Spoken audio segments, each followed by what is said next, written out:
안녕하세요. 김태현의 현명한 투자자 방송 시작하겠습니다. 본 영상에서 다루는 내용은 투자 권유가 아니며 각 개인의 투자 판단에 대한 책임을 지지 않습니다. 별도 SNS 채널 가입을 유도하거나 투자 권유 및 유료 리딩 서비스를 홍보하는 불법 사칭 등에 유의하시기 바랍니다. 자, 지금 힘에 의한 그 휴전이라고 해서 트럼프가 이스라엘과 이란을 힘으로 눌러 앉히면서 휴전을 성립시켰습니다. 그러면서 연 이틀 동안 이 국제 유가가 아주 급락세를 나타내는데요. 전반적으로 이 국제 유가가 하락한다는 것은 인플레이션 압력을 낮춰주는 효과를 가져옵니다. 그렇기 때문에 미국 증시도 연 이틀 엊그제와 어제 오늘 새벽에 끝난 장이죠. 모두 이제 환호를 보내고 있는 것이죠. 우리 증시도 마찬가지입니다. 우리도 전체 에너지의 거의 98%를 해외에서 수입해 오기 때문에 국제 유가가 하락한다는 건 우리 경제 전반에 걸쳐서 비용을 낮춰주는 효과를 가져오죠. 그렇기 때문에 국제 유가가 하락하는 건 나쁘지 않습니다. 특히나 우리나라 같이 전체 에너지의 거의 98%를 수입해오는 나라는 더더욱 그렇죠. 그렇기 때문에 우리가 주로 수입해오는 두바이유가 하락한다는 것은 우리에게 좋은 일입니다. 자, 그리고 오늘은 이제 가스공사에 대해서 좀 말씀을 드리겠는데요. 가스공사는 쉽게 말해서 그냥 중동이나 해외에서 이 천연가스를 도입을 해서 이거를 도매로 이제 파는 겁니다. 그러다 보니 이 가스 요금이 사회 경제적으로 미치는 영향이 굉장히 크기 때문에 국가에서 이 가스 요금에 대해서 그 일정 부분 영향을 미칩니다. 특히나 한국가스공사는 자신들이 이 국제 에너지 가격, 지금 천연가스 LNG 가격의 그 급변동에 대해서 나름대로 자신들의 이 역량이랄까요? 이런 걸 동원해서 이 국내에 인플레이션에 미치는 영향을 많이 좀 감쇄를 시킵니다.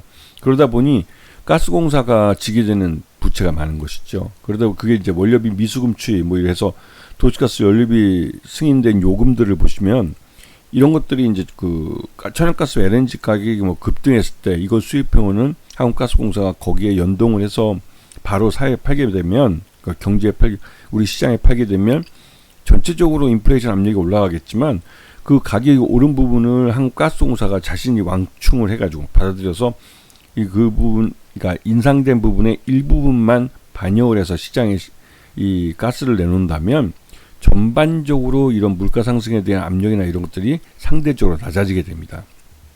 그 대신 이 미수금이라는 게 있습니다. 그 미수금 말 그대로 지금 현재 시장에서 내가 사온 가격이 있는데 그것보다 낮은 가격에 시장에 내놨을 때는 미수금이 발생하죠. 하지만 장기적으로 이 천연가스비가 낮아지면은 다시 또 미수금이 줄어드는 그런 구조를 갖고 있습니다. 그래서 이 부분이 굉장히 중요하죠. 가스공사 실적에는 아주 결정적이라고 할 수 있을 만큼 중요한 부분입니다. 그래서 요번에 분기 실적을 보면 예전보다 겨울철 1분기는 1월, 2월 겨울철이 들어있는 그런 분기입니다. 그러다 보니 난방에 대한 가스 소비가 많을 때죠. 그래서 전체적으로 사용량도 1분기가 많습니다. 다른 분기와 비교했을 때 굉장히 많은 걸 볼 수가 있죠. 그런데 그러다 보니 이 1분기 때 사용량이 많으면 이때 이제 규모의 경제를 도달하면서 순이익을 많이 내는 경우가 있습니다.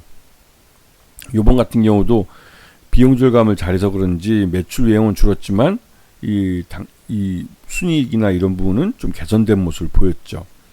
그래서 이 전반적으로 지금 가스공사는 실적이 괜찮아지고 있는, 하향 안정화되고 있는 그런 상황이라고 할 수가 있습니다. 그만큼 이 천연가스 LNG 가스 수입 가격이 안정세를 나타내고 있기 때문에 그렇죠. 그래서 전반적으로 실적도 그렇게 나쁘지 않습니다. 자, 특히 이제 가스공사의 민수용 도시가스 미수금 추이가 이제 어느 정도 멈춘 걸로 보이기 때문에 이 부분 때문에도 특히 이제 더 이상 부담이 없다는 거죠. 이제는 멈췄다는 건 반대로 이게 낮아질 거라는 것입니다. 그리고 여기 이제 가스공사는 최대 주주가 이제 정부고 또 한국전력하고 국민연금이 주요 주주 들어오기 때문에 실제로 한 54% 정도가 정부 지분이라고 할 수가 있습니다. 그래서 이 정부 지분을 제외하고 개인 투자자들이 한 42% 정도를 주식을 갖고 있죠.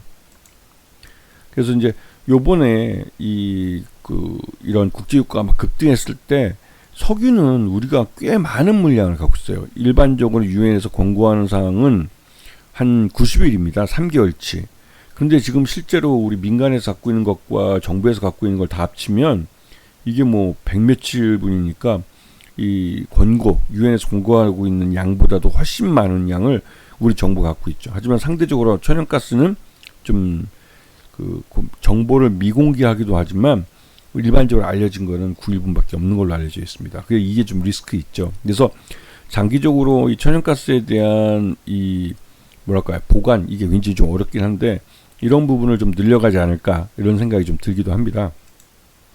그리고 지난해 가스공사가 이게 이제 그 동해 유전, 동해 심해 석유 천연가스 탐사 이 소식 때문에 주가가 급등하기도 했는데요. 급등했을 때 국민연금 보유 지분을 일부 줄였습니다.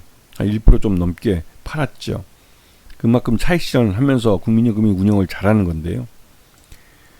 그 동해 탐사는 그 실제로 한 5천억 정도 5군데 뚫어보고 나서 경제성 없다고 지금 중단된 상태입니다. 근데 이거를 솔직히 이제 5천억을 하면서 이 동해 이쪽 그 TK 지역에 돈이 풀린 거죠. 영일만 일대에 돈이 5천억이 풀린 겁니다. 이거를 순진하게 무슨 여기 바다에 무슨 석유나 천연가스를 뭐 개발하기 위해서 돈을 투자한다. 그럼 바보 같은 거. 대선을 앞두고 누구나 다 의심해 볼 수 있죠. TK라는 게 자신들이 어떻게 보면 그때 당시에 여당인 국민의힘이죠. 국민의힘 쪽에서 자기 텃밭인데 여기다가 돈 뿌려준 거랑 마찬가지예요.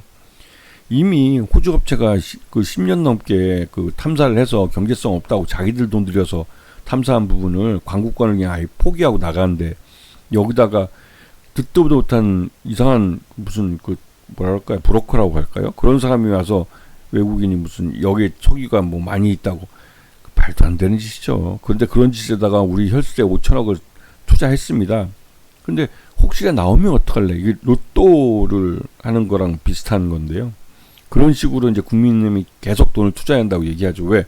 그렇게 해야 TK 자신들 텃밭에 돈이 계속 들어오기 때문에 그렇습니다. 이제 자기들 집권 여당도 아니기 때문에 자기 지역구에 돈 뿌려줄 방법이 없어요. 그러니 이거 되지도 않는 걸 계속 세금을 내자고 하자는데, 세금을 쓰자는 건데 정신 나간 짓이죠. 솔직히 말씀드려서 이 동해 탐사 이쪽에 대해서 관련된 사람들은 고위 공무원도 그렇고 책임져야 됩니다. 세금을 이렇게 허탈하게 쓴 거에 대해서 명백하게 책임을 물어야 돼요. 이거야말로 진짜 세금 도둑질이었습니다. 하여튼 여기에 가스공사는 일단 주가가 급등해서 그 국민연금도 주식을 팔고 나올 정도로, 그래서 이게 솔직히 좀 그 의심스럽다는 말이 많이 나오죠. 하여튼 뭐 가스공사는 지금 실적이 좋아지기 때문에 외국인 투자자들이 순매수를 하면서 이제 다시 지분이 이제 10%대로 올라섰습니다. 그래서 보시면 지난해 이제 그 동해 영일만 그쪽 석유 탐사 그것 때문에 주가가 아주 급등했을 때, 이때 이게 좀 주가 작전이 아니냐. 왜냐면 3만 원 했던 주가가 단기간에 한 달 만에 벌써 6만 원이니까 100%가 증가한 거예요. 100%가. 이거는 주가 조작 외에는 설명하기가 어려워요. 그래서 이때도 분명히 주가 조작이 있었을 거라는 의심이 있습니다. 한국 그 가스공사에 대해서. 그리고 그 이후에 이제 국제유가가 하락했는데도 불구하고 주가가 계속 흘러내린 건 이때 너무 그 작전 세력들이 해먹고 갔기 때문에 그 후유증이 계속 남아있던 거예요. 그러다가 올해 1분기 들어와 실적으로 확인되면서 이제 서서히 가스공사는 이 주가가 회복세를 타고 있는데, 이 가스공사 같은 경우 1분기 실적만 놓고 봤을 때 한 적정주가 한 8만 원 정도 되지만 이미 작전 세력들이 해먹고 가는 부분 때문에도 주가에 발목을 잡히고 있는 겁니다. 지금 한국전력 같은 경우는 국제유가 하락에 대해서 영향을 많이 받기 때문에 그 한국전력 같은 경우는 주가가 더 빠르게 오르고 있어요. 그리고 또 작년에 이런 이 동해 심해 가스, 뭐 천연가스, 뭐 석유 탐사 같은 이런 작전에 휘말리지도 않았기 때문에 한국전력은 국제유가가 하락하는 것에 대해서 그 수혜를 고스란히 받고 있습니다. 하지만 거기에 대해서 한국가스공사는 제대로 그 대우를 못 받고 있는 것이죠. 그래서 가스공사는 오히려 이 지금 예전에 그 동해 심해전 그 천연가스인가요? 그 탐사 그것 때문에 그때 이제 주가 작전이 벌었다고 의심되는 그 정황 때문에도 오히려 주가 상승에 발목을 잡혀 있는 그런 상황이라고 할 수가 있습니다. 그렇기 때문에 주가 작전이 나쁜 짓이라는 것이죠. 시장에서는 굉장히 쥐약 같은 겁니다. 하여튼 한국가스공사도 이 해외에서 에너지를 대부분 사오기 때문에 이 국제유가가 하락을 하면 그만큼 비용이 줄어들어서 실적이 좋아질 수 있는 가능성이 높아지는 겁니다. 전반적으로 이 유틸리티주로 해가지고 한국전력, 한국가스공사, 지역난방공사 이 세 개는 이 해외에서 수입해오는 가스에 대한 그 에너지 비용이 줄어들기 때문에 주가가 우상향하는 그림을 그릴 가능성이 높다는 것이죠. 아시겠죠? 자, 오늘 방송 여기서 마치겠습니다. 감사합니다.